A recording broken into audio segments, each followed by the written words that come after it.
Hello out there in TV land, and thank you for joining us again on another riveting episode of, yes, AGI, Anthony and Greg on Intelligence. I'm Anthony Moggio, and with me is none other than Greg Prost.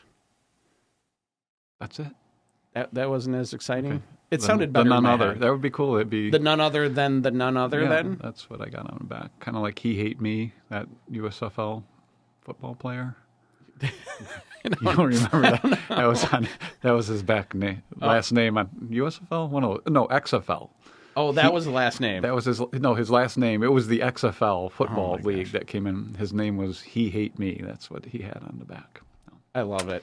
That's fantastic. I'll work on that for the next one for you on that Perfect. one. All right, so we always have fun updates. I don't know about fun, but we have updates. No doubt. About what's happening lately. And we mentioned last time that, there is just getting to be so much in between when we do these episodes. We used to be able to kind of compartmentalize and go, all right, there's a lot of stuff happening, and then get you guys updated on what's going on. And last time, I know when we did, it was getting to the point where it's like, man, there was a lot happening. We had to kind of cherry pick a few things. And yet again, that continued almost exponentially to that case from our last view to now, to where there is just so much. I don't even know where you even start with what's going on. So I figured, why not start with a very brief news topic that you'll see. If you're watching anything with AI, you'll see the big scuttlebutt with Anthropic and the feds, and ChatGPT and the feds. So kind of interesting to see what's going on right now. And it seems like right now, so they kicked out Claude, Anthropic, and brought in ChatGPT. Bye-bye, Anthropic. I heard some comments this morning from ChatGPT, OpenAI, Sam Altman, saying that, they're actually looking to change their deal as well, and that they should allow Anthropic back in because they're accepting the same deals. So I think there was a lot of BS behind the scenes. But I think this is a fascinating thing. Let's say you built a super weapon in your basement. And as you're in the we United all States. do. Right. And let's say you had it. Are you allowed to keep that? Are you allowed as an independent citizen, that's okay, that you can keep this weapon that will destroy the world? Or should the government kind of take over? Like, if you have something so powerful like that, the government needs to step in here. Right? So that's the argument. They're saying AI is so powerful, we can't just allow you to have it. And in fact, not only are you going to give it to us, but we're allowed to do whatever we want with this because we're trying to protect the country. And I think that's really... That's fascinating. Two different angles, I think, on that one, maybe. Was it Ronald Reagan? The scariest thing you can ever hear is, I'm here from the government and I'm here to help. Yeah. Something right around there. Yeah, I'm from the government, I'm here to help. I think that's... So I think the one angle with the tools is, and this is of no surprise to probably anybody, but it's, can the tools be used by the feds, for instance, or state agencies to see what's going on, right? So if I'm using a AI tool to plan a bank robbery, and I have a specific bank, and I'm doing schematics, and I'm like learning research on like how do I bore it in the middle of the night through concrete, and you've thought this through. May have done this once or twice, and you go through all those tools. Is that enough for the government to step in and go, wait a minute, there's some flags. You're trying to do something that's illegal. You're thinking it through multiple sessions, multiple times. Like it's you every time. It's whatever. Does that, and you could replace bank robbery with any bad act. How about a virus? Create a biological super virus. No. Anything, really, anything bad. Yep. Anything that if you asked anybody on the street, and you would ask them, is it good that I'm doing X? They would say, no, we don't want anybody to be able to do X, right? So does then the government should be able to step in or get some warnings like, hey, go visit this person. Used to happen after the Timothy McVeigh and the bombing of the Mirror building, to have if you started buying certain ingredients or certain things on, let's say, your credit card, and then there used to be, probably still is, some flags that those are very unique things you're purchasing on. We have a trail that connects you at these 10 locations buying these 20 things that when you put them together makes bad stuff happen. You get a visit by the ATF. I've been at the hardware store before where I looked down and I thought, man, they got to be wondering, why does he have rope, a clips, a tarp, and black paint? Something like that. Sure. But think about NSA, right? Yes. This is Snowden and all that, right? That's what allowed that to happen was, we're protecting you, so we're going to listen in on everything. Obviously, there's definitely a fine line there.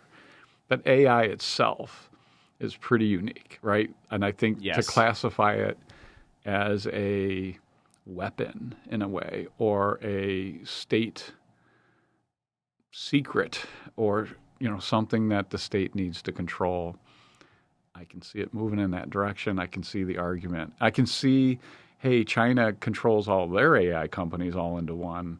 Why aren't we using the power of all of them put into one company instead of having them all spread out into 10 separate companies trying to do the exact same thing? And we're probably, one big cyber attack or something bad that AI, like he's talking about these bad guys and all this stuff that's happened within the past couple months, there are definitely people programming some bad things, right? Messing around. Absolutely. And that's the flip side of it, right? So the one side is internal, and I say that being the citizens and the feds. But then the other one, like you mentioned, is now the external factors. Let's just stick country to country, keep it super high level. Our feds, their feds, us versus them, country, high level, federal side, government side only.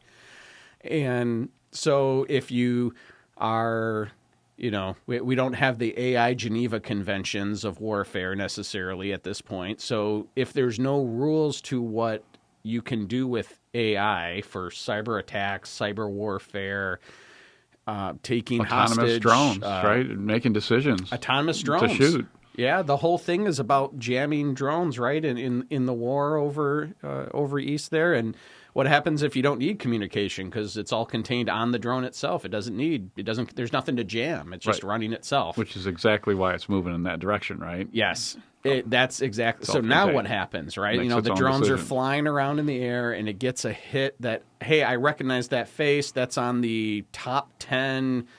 We need to get them list, and all of a sudden it makes some choices on its own immediately. And pick a country. And, doesn't matter what country. Kills a bunch of children and whatever. Right? Yeah, something horrible happens because it decides to do something and all that. Look, we had 3 planes shot down, F-35s, I believe, that they were shot down, inadvertently. I'm sure AI had something to do with that, or if AI had been turned on, it wouldn't have happened, kind of a thing. So, and we'll never find out because they'll never talk about it, right? Of course, we're not going to talk about that to the citizens. But we do know Anthropic was used heavily in the initial attacks, and certainly in Venezuelan attacks. We still don't even know what happened there, right? They're talking about they used some special.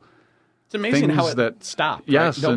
Nobody's talking about it. Exactly. But they were using AI, and Anthropic AI was definitely helping them with making these decisions and precision shots and that kind of thing. And they've been using AI all along, but certainly if they've been using Anthropic specifically, then they've gotten on the coding bandwagon and understand how powerful Anthropic Claude is. And that is, versus I think, 6 months ago. So they probably weren't using it 6 months ago. That's what I mean. It's all brand new for them, too, and they're messing around with it, testing it out. Little lasers down, shooting down the drones and shutting down the airports. They're just testing all this stuff out, which we want, right? We do want to test this stuff out, but creepy when we don't really know what's going on. And it's amazing, to see, and it's hard. I know I have no doubt a lot of our listeners, they get very basic level on the news feeds, like what's really going on. The people that follow it very in depth, as much as we can follow it, as in depth as we're allowed to see, it's already scary enough. No doubt. And then so you see these things like you mentioned on TV about what happened in there, and you just go, I could totally see how this may have happened, this automated defense system happened, the AI shot down the drone, our own drone. Well, of course it did, because, we're training it. We have to train it that that's our drone. No kidding. Don't hit our drone, bad AI. And so it's just, I don't even know where it goes from there. And you have, China's talking about having, most of it's all AI anyways, but even just thinking about having, AI-powered robot soldiers, right? Like that's been a thing of science fiction for, since science fiction was a genre probably, and they're building them and trying to figure it out and doing it. I mean, I've been arguing this for years. Like we're building fighter pilot planes, like a AI-powered jet will kick our butts every single time, and they've already proved it because it can take more G's, right? You don't need all the cockpit, you don't need all the oxygen in there, you don't need all those places. And somebody says, well, isn't that just a drone? Like, well, yeah, a really big souped up drone, but yeah, why would you put a human being in harm's way? So then you're like, well, should we allow it to make its decisions? If it's making those turns, it's beating in a dogfight against our guys because we're letting it make those decisions, instantaneously. So we need to be able to allow it to shoot as well, autonomously. The other part of it is, we got an aircraft carrier, and let's just say it's China sends, 100 million drones at our aircraft carrier. One drills the hole, one sets puts the explosive in, one lights it, and they know exactly on the ship where to go to take that thing down, and they just come at it, a million times. We have nothing to stop it, right? We're not even, so all of warfare is just completely changed. And we're not even thinking about it. We're still spending, we want to spend another $500 billion on the military, not because we're saying, hey, let's go build drones and we need to change everything. Yeah. No, we're building a brand new fighter jet. Like, give me a break. Doesn't even make any sense, right? So, I've been on that. It'll be the last one, the last human-occupied one needed. You got to keep the defense companies in business, right? There's a little bit of that going on. They need a third vacation home, too. Yeah, right. So again, but just everything changing quickly. And we were talking about Claude, and we've been talking about Claude for the last month here or so. So, we're gonna talk about it on this show a bunch here. We are every day, certainly at my company, all of us are coding all day long. And when I say coding, it's writing the code. We're just kind of telling it what to do and asking questions. And it's allowing us to just do things that were pie in the sky. If I had 1,000 analysts sitting over in a corner, what would I have them doing?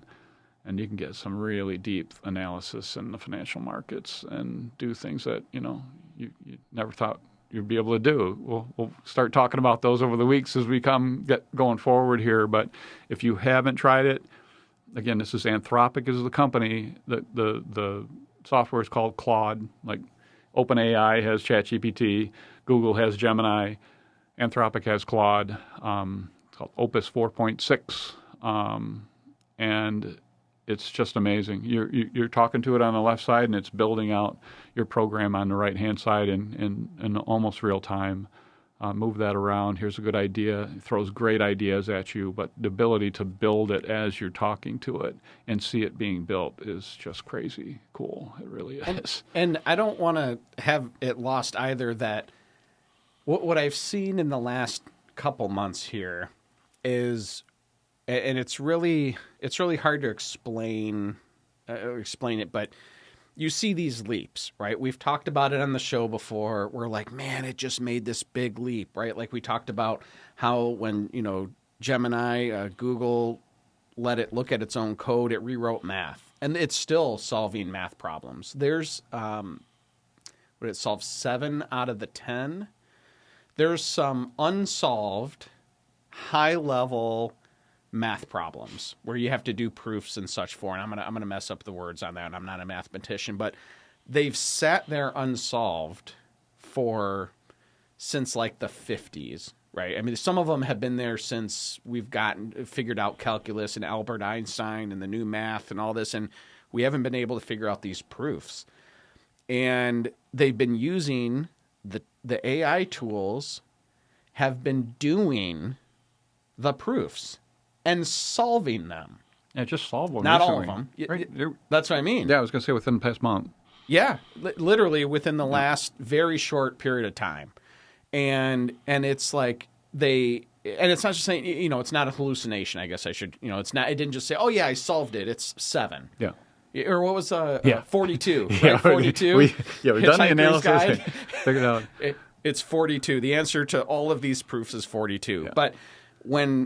But they can pull it apart and see what it's doing. They see where it tried to solve it, and then that didn't work, and it went back and it rethought about it, and it tried another path, and it didn't work, and it went back, and it tried another one. That one worked. So it went to the next step. Oh, that didn't work. And you can watch it like – and here's the thing that's different. It's brute force to a certain extent, like right? a calculator. Yeah.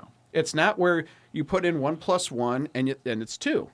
The AI tools are trying and failing, analyzing, adjusting, and retrying based on what they've learned didn't work.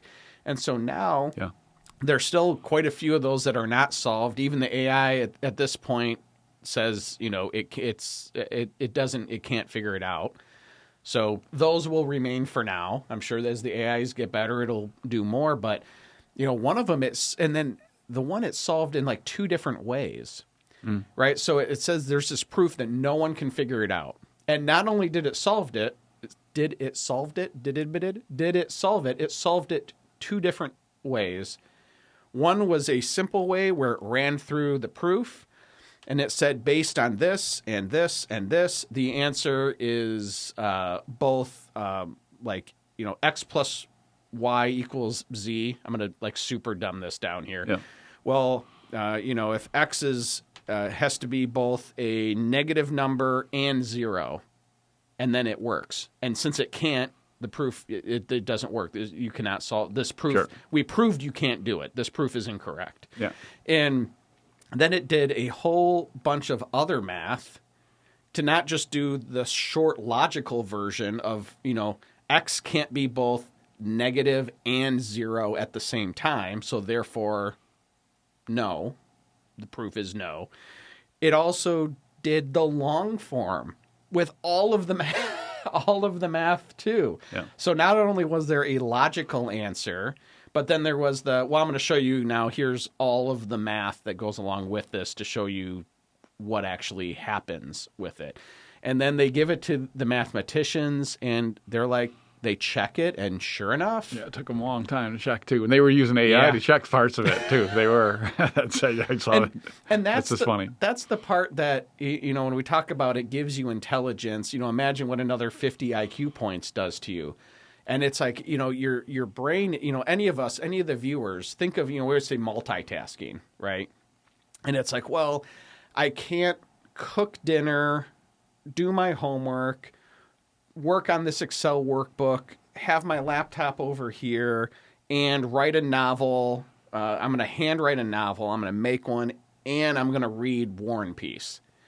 You can't do that at the same time. But that's the weird thing about these tools is like, what if you could? Mm-hmm. Well, now what capabilities can you do? And that's where the mathematicians in general, in this case, kind of hit the ceiling, is because you need somebody that can process like an Albert Einstein or even Elon Musk, right? The reason he does, if you ever listen to the interviews and how he thinks, it's a different level of way of thinking. I don't know how many neurons are connected in all of this stuff, but it's like it's not something you can learn. You can't learn it. It's like a biological hardwiring to be able to do this stuff. Albert Einstein be the same way. But if you're wired that way, all of a sudden things are different. And so when you're doing these really hard mathematical concepts, it hasn't changed much. They're on chalkboards in big rooms. That hasn't changed. They're still doing long, big walls. I think the last one, a human being, it took him like 10 years, and he was like a hermit. He didn't leave the house, kind of thing. Some crazy dude, just sitting in the corner. Yeah, exactly. And so now, imagine if instead of having all this, you do that in your head, and you can see all of it at once.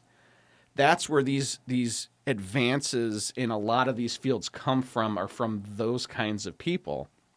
So now we almost are hitting yet another paradigm shift age, which I can't wait to see. So much comes out of mathematics. It's everything. It's unbelievable what comes out of it.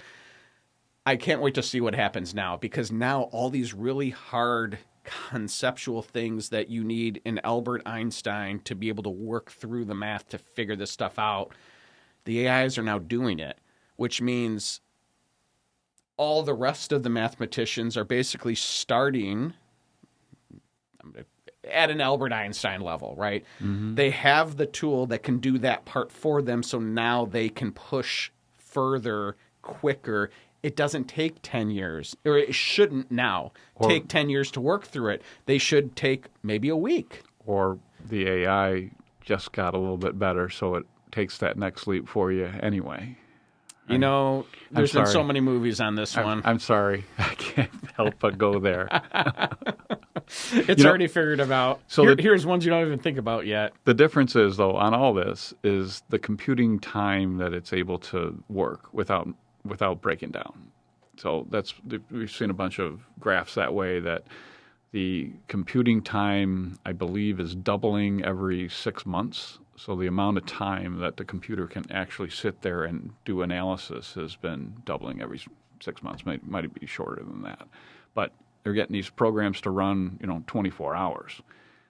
And remember what it's been doing the entire time. So talking about math and going down all these different paths, and you need computing, not just power, but you need the time. You need it to be able to look back and remember itself. So if anybody who was using the computer programs back in the day, 3 years ago, that was one of the problems. It didn't have any memory, couldn't really remember.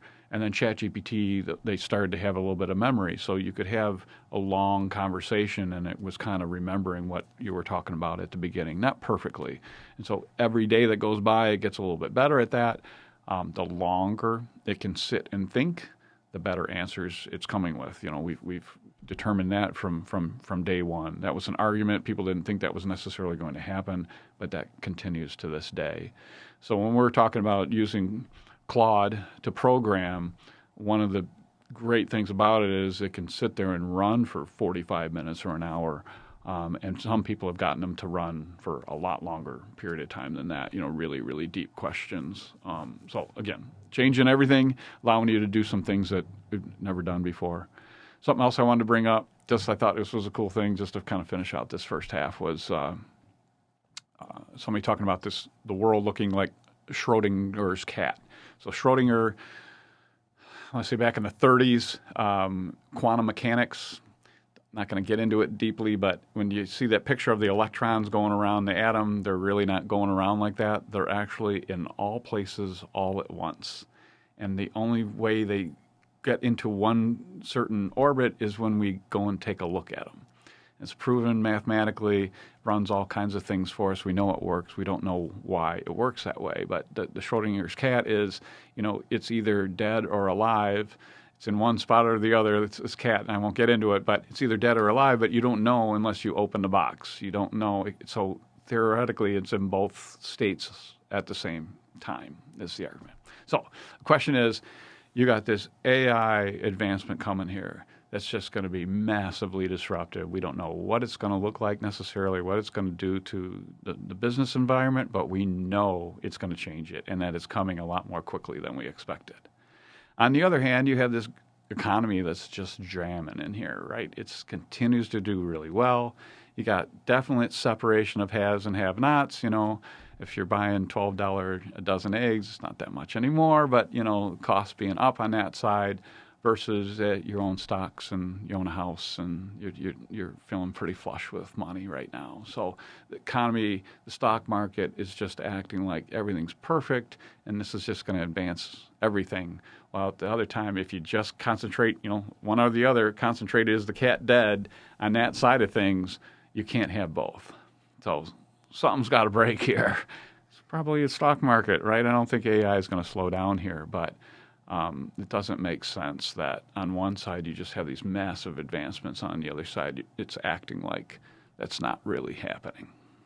So hypothetically, help me out here. I know nothing about investing, so I've heard things before. Is there any reason the stock market can't continue to grow? Like, is there a hypothetical limit? Like, well, the stock market has to stop at X because you can't grow bigger than that. That's as big as it can get. No. Is there? No. And there's all kinds of ways to value it, right? So you could have different. Absolutely. So it's certainly relative to history, it's overvalued, and you can look at value just on what are you producing, and what's your stock price worth. So the stock market is anticipating that profitability will not only be strong as it is now, but it's going to continue to get stronger. So it's kind of priced that way. It's looking backwards and moving that way So out forward. not revenue or expense, but like the net profit. Net profit. Profit, it's expecting that to go up. Yes. And if AI makes things cheaper and faster and better, doesn't that increase profit? It does, short term. Oh. But part of profit is people buying your product, right? So it's kind of like Henry Ford paying his workers $5 an hour or $5 a day so that they had enough money to buy his cars.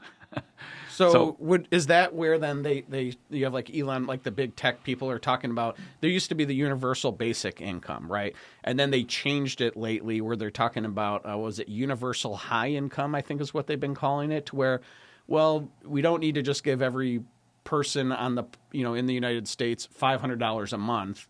We need to give every person $5,000 a month. Is that where you think it? Like we're going to get to a point where they're just going to have to give some supplemental thing just so you can keep buying stuff? Yes, I definitely think there's going to have to be the government's going to have to get involved here in some way, shape, or form because they will. They can't ever stay out of anything, right? And in this case, it's probably needed in some way, shape, or form. If you don't, you already have monopolies that you shouldn't be allowing today anyway. So capitalist system, it'll work and say, hands off. But if you start keeping everybody out of your business and you become a monopoly, then we call foul and we're going to stop that. So personally, I find that if you want this other side, you kind of have to stop that. And it's not happening on the tech side at all. These guys are just dominating things, right? And we're not even touching this. And so you have these companies that are just growing in leaps and bounds, and they don't hire anybody. In fact, they're getting rid of people. So this isn't like GM was. GM grew. They just keep hiring more people and planting equipment and building it out. It's not working that way. So it's already not the same system we had before, and people are kind of ignoring it. We have people on paper that are just worth so much money when they just don't do anything at all, right? They just happen to start this company, and they're just going to continue to get rid of people to get bigger. All the companies, we were talking about this earlier, if you don't start, if your competitors get rid of people and lower their price by 10%, and you try and lower your price 10%, you're going to start getting rid of people too, and you're going to use more AI, and it's just kind of a self-fulfilling prophecy here. So yes, it's going to happen so quickly. That's the problem. And I am a libertarian. Like, get out of my way. I can make more money than you, not your problem. It's my leave me alone. But at some point, it's just not right here. So, we were talking about just the rest of the world, people don't even understand what's going on. So let alone AI and advancements of just living in this first world problem that we have, right? And all these wonderful things that we have. And many areas of the rest of the world, they're just so poor, they have no idea what's even going on. And now we're talking about advancements in coding and just what's happened within the last couple of months, and it's kind of blowing us away. It's like, wow, these people are that much farther behind. So tough one. It's a tough one. It really is a tough one. But you can't have businesses just wholeheartedly just brooming people left and right and becoming profitable because you still need people to buy the product. I think the AI can buy the product. The AI can build its product, sell its product to itself, and the economy for AI will be great. It's kind of what's happening now, right? They're all investing in each other. I'll give you $100 billion, then you give me $100 billion in chips, and then we can both put it down on our, Yeah, we both have $100 billion. Not even going to happen. We're our own banks. One last thing on that, just because we were talking about Einstein and all stuff. So we're going to see some serious advancements here. Just alone so that cool. These guys don't have to waste time. These people don't have to waste time on this part of it, right? The AI. Then you can think about things and really press it hard to advance some things. So we're always going to have advancements anyway, and things were getting a lot faster anyway because of computing speed and Excel, that kind of thing. So you speed up that process. And the AI is already as smart as Einstein, and it starts to get a little bit smarter there, being able to help you out. That's that kind of next step here. Then all bets are off, right? Then I don't need that data center because I got a different way of making energy or a different way of running these chips, so I don't need as much power. Just hugely disruptive things that, again, why isn't anybody thinking about this? Everybody thinks all these data centers are, 10 years from now, we're going to be like, man, that was a good idea. That was great. I'm not so sure. So they're going to be the new shopping malls is what they'll turn into. Yeah.